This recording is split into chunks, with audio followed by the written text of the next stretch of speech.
Halo, selamat pagi, salam sejahtera untuk kita semuanya. Kali ini bersama saya Insinyur Aryo D. Wibowo Muhammad Siddiq. Pada pertemuan kali ini saya akan memaparkan materi tentang STEM. Tapi sebelum materi dimulai, saya akan memberikan sedikit insight kepada peserta tentang minat pada STEM atau Science, Technology, Engineering, and Maths di kalangan siswa.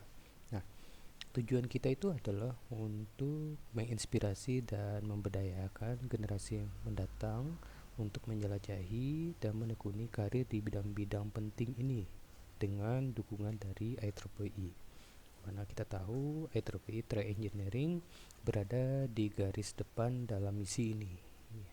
Hal ini IEEE Track Engineering menyediakan materi untuk guru, siswa, dan relawan dengan sumber daya pra-universitas yang dirancang untuk melibatkan dan menginspirasi para inovator teknik dan teknisi di masa depan. Kenapa STEM itu penting? Karena pendidikan STEM itu penting didapat sejak dini gitu. Nah, memulai pendidikan STEM sejak usia dini itu sangat penting untuk memupuk rasa ingin tahu dan mengembangkan keterampilan berpikir seumur hidup. Tahun-tahun awal kehidupan seorang anak itu sangat penting untuk perkembangan otaknya. Tahukah Anda bahwa pada usia 5 tahun, otak anak itu tumbuh hingga sekitar 90% dari ukuran dewasa. Nah, ini adalah waktu yang penting untuk memperkenalkan konsep-konsep STEM dan merangsang pertumbuhan intelektual mereka. Dengan melibatkan anak-anak dalam aktivitas STEM sejak dini, kita meletakkan dasar yang kuat untuk pembelajaran dan minat mereka di masa depan. Nah, bukan hanya itu, tetapi keterlibatan keluarga juga sangat penting, di mana keterlibatan keluarga memainkan peran penting dalam pendidikan si anak, terutama dalam matematika dan literasi. Penelitian dan publikasi menunjukkan bahwa ketika keluarga terlibat dalam pembelajaran anak-anak mereka, terutama pada usia 3 hingga 8 tahun, ada dampak positif yang konsisten pada kinerja akademis mereka. Ketika keterlibatan ini melampaui ruang kelas, hal itu membantu memperkuat apa yang mereka pelajari di sekolah dan menjadikan pembelajaran sebagai bagian dari kehidupan sehari-hari mereka. Nah, mendorong keluarga untuk berpartisipasi dalam kegiatan STEM itu dapat menciptakan lingkungan yang mendukung bagi para pelajar muda. Lalu yang pastinya adalah pengaruh dari panutan atau role models, di mana panutan itu adalah alat yang kuat untuk membantu siswa memvisualisasikan diri mereka dalam karir STEM. Contoh nih, dunia nyata bisa sangat menginspirasi. Misalkan di Inggris, 63% anak muda berusia 10 hingga 18 tahun mempertimbangkan karir di bidang kedokteran. Dan 52% mempertimbangkan karir di bidang teknik. Nah, peningkatan minat ini dapat dikaitkan dengan melihat pekerjaan luar biasa para pekerja kesehatan dan insinyur selama pandemi COVID-19. Nah, respon cepat dan tangkas mereka menunjukkan peran penting yang dimainkan para profesional ini dalam masyarakat, di mana menjadikan karir-karir ini lebih nyata dan menarik bagi siswa.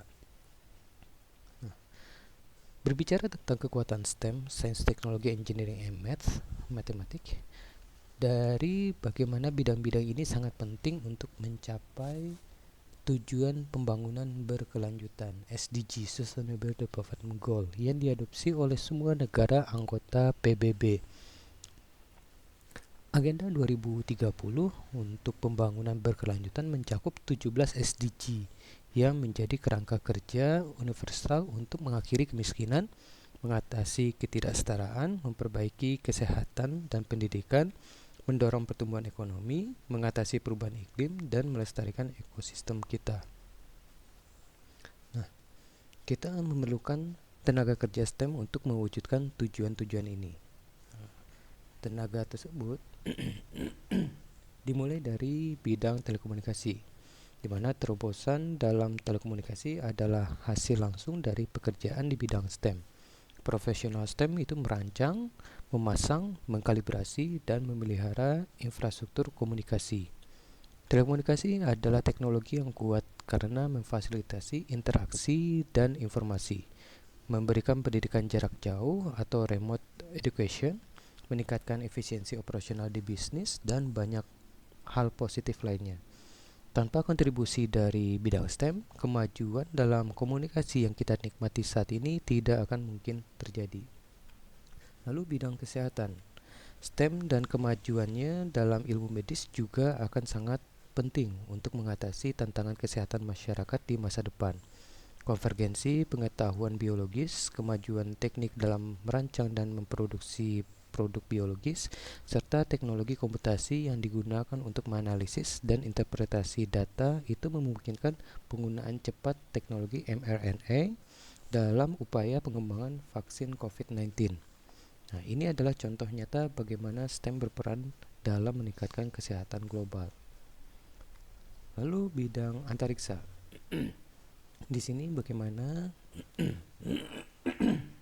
bidang antariksa itu memberikan kontribusi positif pada berbagai area kebijakan, termasuk pemantauan iklim dan cuaca, akses ke perawatan kesehatan dan pendidikan, manajemen air, efisiensi dalam transportasi dan pertanian, penjagaan perdamaian, keamanan, dan bantuan kemanusiaan.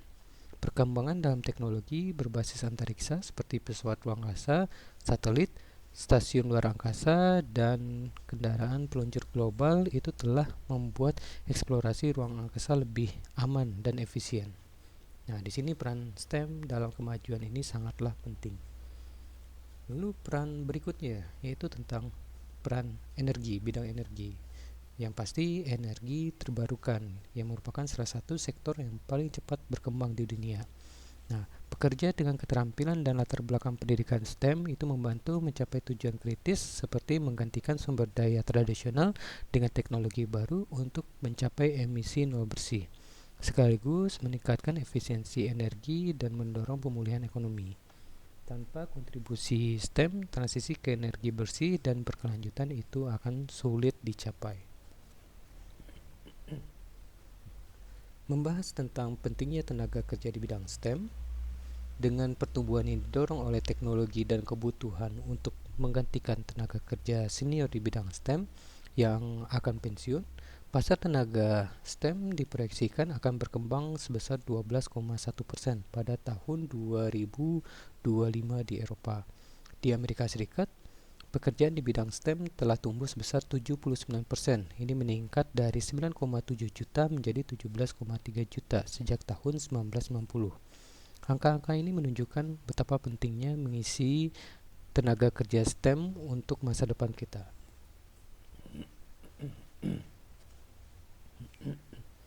Lulusan STEM tertinggi itu pada tahun 2018, di mana pada tahun 2018 negara-negara dengan jumlah lulusan STEM tertinggi menunjukkan bahwa ada banyak minat dan potensi dalam bidang ini.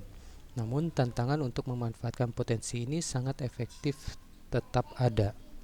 Nah, hasil survei pengembangan tenaga kerja Deloitte ya, di mana hasil tersebut membuktikan bahwa 88% eksekutif setuju bahwa pergeseran teknologi dalam industri akan membutuhkan keterampilan dan bakat baru.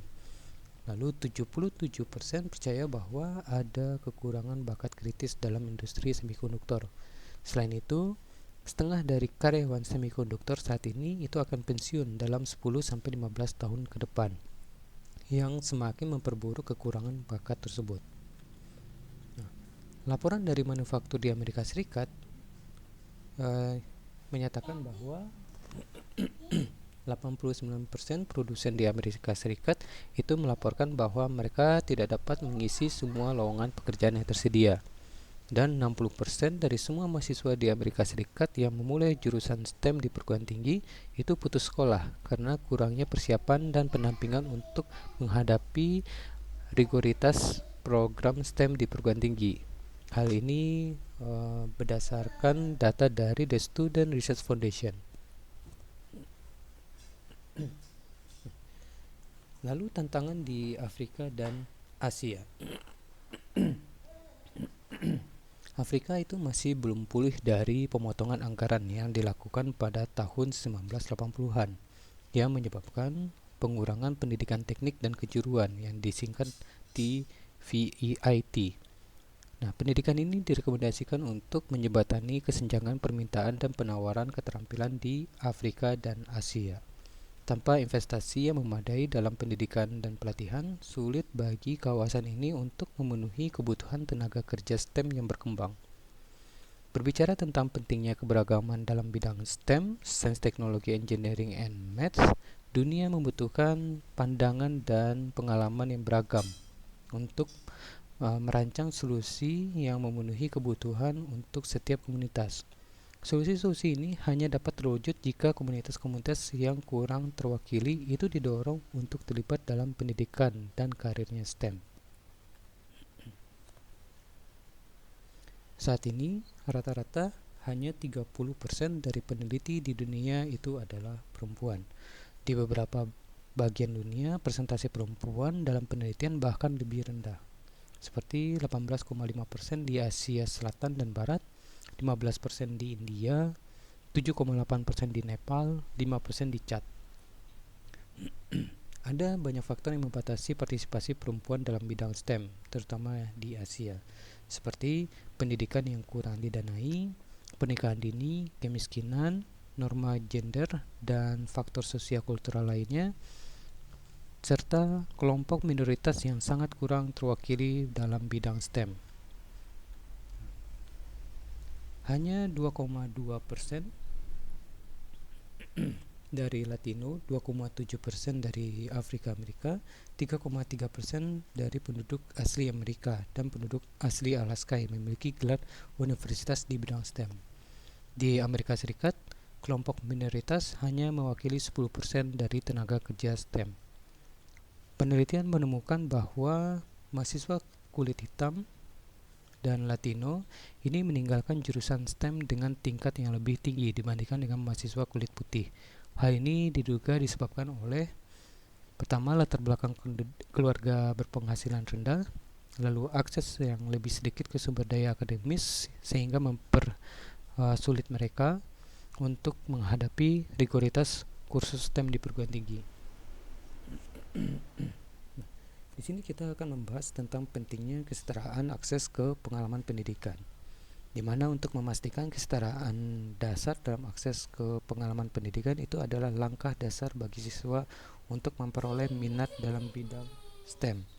Nah, STEM adalah penyetar yang hebat dan kesempatan ini harus diberikan kepada semua orang.